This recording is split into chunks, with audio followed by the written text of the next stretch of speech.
Ok, como se mencionó anteriormente, los componentes de software hacen posible que existan los sistemas distribuidos. Entonces, aquí viene un proceso que es un tanto complejo. Y es que decidir,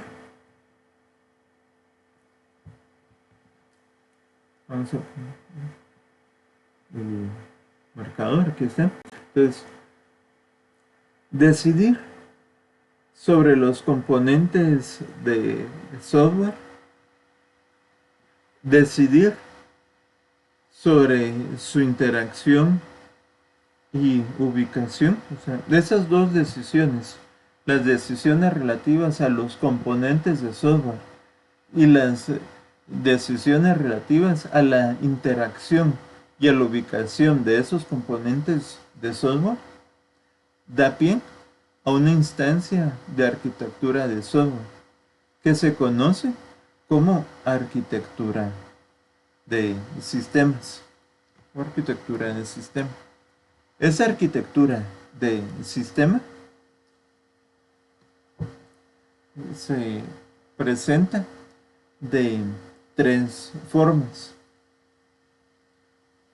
Las organizaciones centralizadas, las organizaciones descentralizadas o las organizaciones híbridas. Aquí podríamos hablar de arquitecturas, ¿verdad? Organización aquí lo estamos usando como sinónimo de arquitectura, entonces podríamos hablar de arquitecturas centralizadas, arquitecturas descentralizadas y arquitecturas híbridas. Las arquitecturas centralizadas ya las conocemos. Todas las arquitecturas centralizadas entre un cliente y un servidor, ¿sí?, son una arquitectura centralizada. Pues el servidor como tal es el que centraliza, el que concentra eh, todos los procesos o todo, todos los componentes.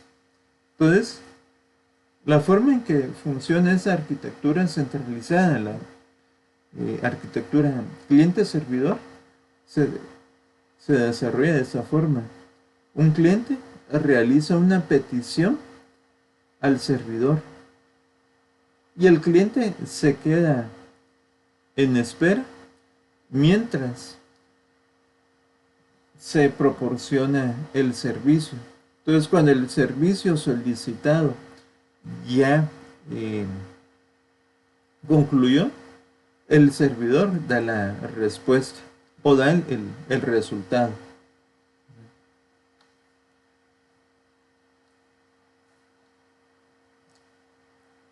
Es necesario tomar en cuenta que si tenemos una red LAN eh, de buena velocidad,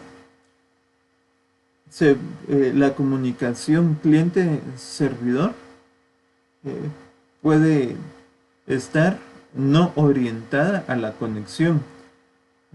Eso hace que sea mucho más ágil el flujo de datos, pero con el riesgo de que sea alguna interrupción, la información no llegue.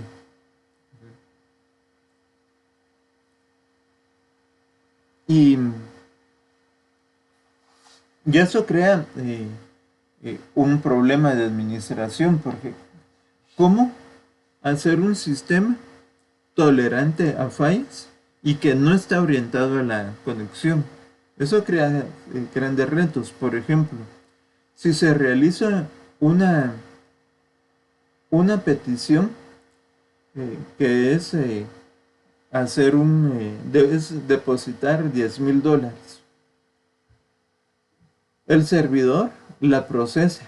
El servidor procesa la solicitud de depositar 10,000 quetzales. Pero la respuesta no llega al cliente. Entonces, ¿qué es lo que va a hacer el cliente? El cliente va a solicitar de nuevo el depósito de 10,000 quetzales. Entonces, ¿qué va a pasar? El servidor efectivamente depositó los 10,000 quetzales originales, pero el acuse, el resultado nunca llegó al cliente. Entonces el cliente repite la petición. Entonces, ¿qué es lo que va a pasar? Que el servidor va a depositar otros 10,000 quetzales. Entonces, un concepto importante que tenemos que ver ahora es las operaciones idempotentes. Las operaciones idempotentes. Una operación idempotente es aquella que se puede repetir muchas veces sin ocasionar ningún daño.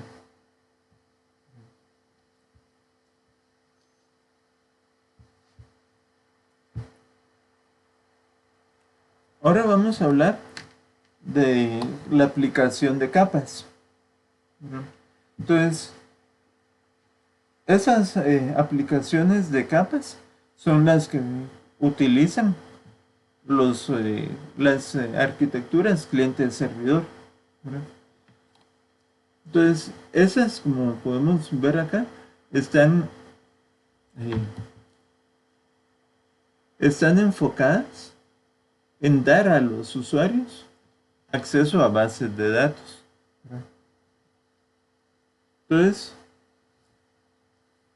la aplicación de capas pueden ser varias, pueden ser 8, pueden ser 10, pero esas capas se agrupan en 3 niveles macro, 3 niveles de referencia, y esos son el nivel de interfaz con el usuario, el nivel de procesamiento y el nivel de datos.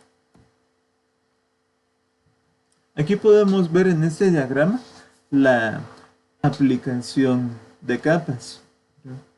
Entonces tenemos la capa de interfaz de usuario, la capa de procesamiento y la capa del nivel de datos. Entonces, la interfaz de usuario, la interfaz de usuario en este caso es una aplicación, ¿verdad?, que interactúa con el usuario o que es operada por el usuario. Entonces, esa interfaz realiza una expresión, genera una expresión clave, una expresión codificada, ¿verdad?, recibe algún código de instrucciones y este genera una consulta a la base de datos, ¿verdad? La base de datos devuelve la información, ¿verdad? Aquí se pueden ordenar los datos, ¿verdad? Hay algún algoritmo de ordenamiento. Entonces, la petición que se realizó, los resultados que se han obtenido pasan a un generador de HTML. Y ese generador, pues lo que produce es una página HTML que contiene la información solicitada y que ya es visible a través de un Windows Edge del Chrome, del Google Chrome o del Mozilla Firefox, ¿verdad? Entonces, Ah, bueno, y se me olvida que en cada uno de estos niveles es eh, posible que hayan varios componentes, ¿verdad? Que hayan varios subcomponentes. Pero todos esos componentes siempre se van a agrupar en tres capas. La capa de interfaz de usuario, la capa de procesamiento y la capa de nivel de datos.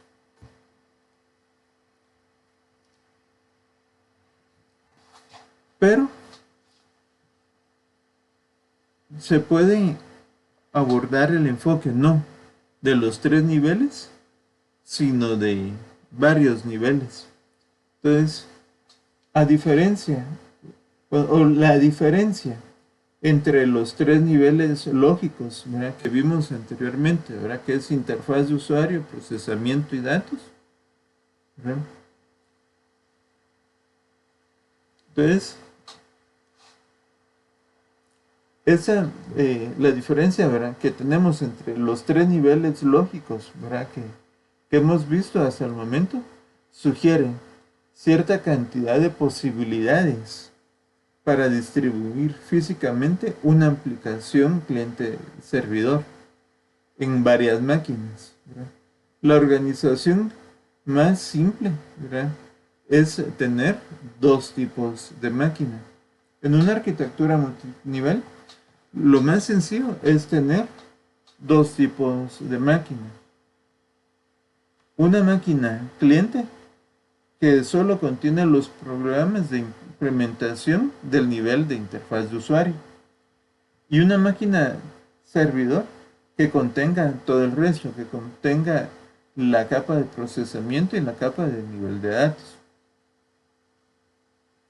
Entonces, en esta organización, el servidor maneja todo, mientras que el cliente es básicamente una terminal tonta, aunque posiblemente con una interfaz gráfica linda. Aquí tenemos la arquitectura multiniveles, ¿verdad?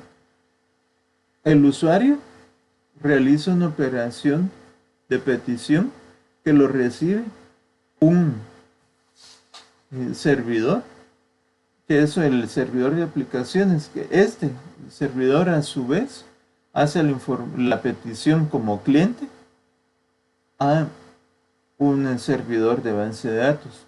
Entonces, el servidor de base de datos devuelve la información a esa capa de aplicaciones y eso posteriormente se lo devuelve al usuario.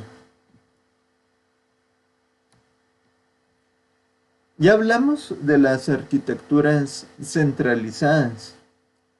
Ahora vamos a hablar de las arquitecturas descentralizadas. Pero siempre vamos a hablar de, de la arquitectura cliente-servidor. Y aquí vamos a ver algo, ¿verdad? Las arquitecturas cliente-servidor en multiniveles son una consecuencia directa de dividir las aplicaciones para obtener una interfaz de usuario, contar con componentes de procesamiento de la información y el componente a nivel de datos, ¿verdad?, que es donde se almacenan. Entonces,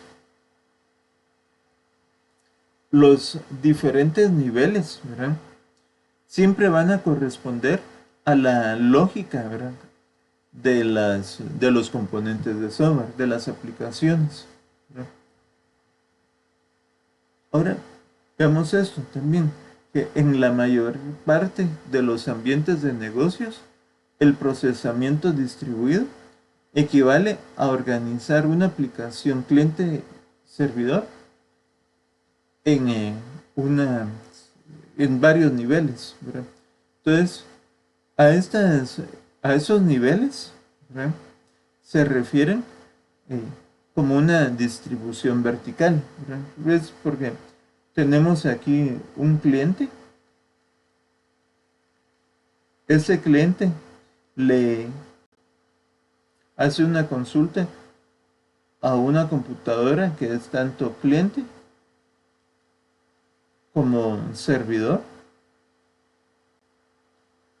Es servidor porque como un servidor es el que le va a dar los resultados, pero es cliente porque a su vez hace una petición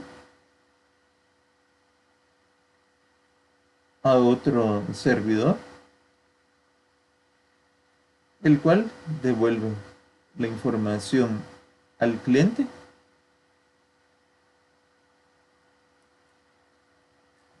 Y ya cuando la computadora en modo de cliente reciba la información, la devuelve o la entrega al cliente.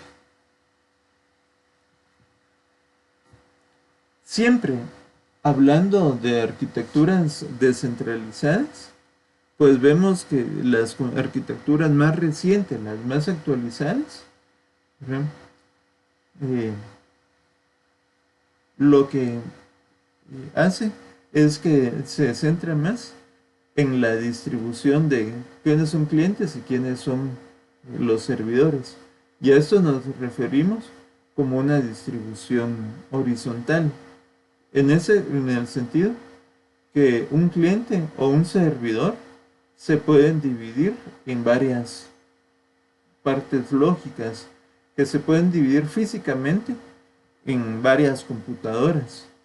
Pero cada una de esas computadoras que opera uno de estos componentes, ¿verdad?, opera en su propio espacio, ¿verdad?, de datos. Y esto tiene como fin equilibrar la carga.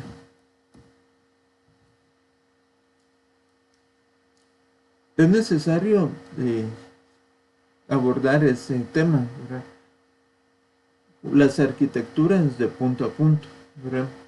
Como podemos leer aquí, desde una perspectiva de alto nivel, todos los procesos que constituyen un sistema de punto a punto son iguales. Entonces, en los sistemas de punto a punto hay una heterogeneidad en cuanto a los procesos, son los mismos, ¿verdad? Eso significa, ¿verdad?, lo que vemos acá, que las funciones que necesitan realizarse siempre están representadas por cada proceso que forma parte del sistema distribuido. Entonces, mucha de la interacción que ocurre entre los procesos es simétrica. Cada proceso actuará como cliente y como servidor al mismo tiempo. Siempre hablando de las arquitecturas punto a punto, ¿verdad?, como vemos que este comportamiento es simétrico, lo que vemos acá, ¿verdad?, que cada proceso actuará como cliente y servidor. Entonces, ese comportamiento simétrico, ¿no?, donde, repito, cada proceso actúa como cliente y servidor. Entonces, la arquitectura punto a punto evoluciona sobre la forma en cómo se organizan los procesos en una red sobrepuesta. Esa red sobrepuesta es una red en la cual los nodos están formados por los procesos mismos y los vínculos representan todos los canales de comunicación.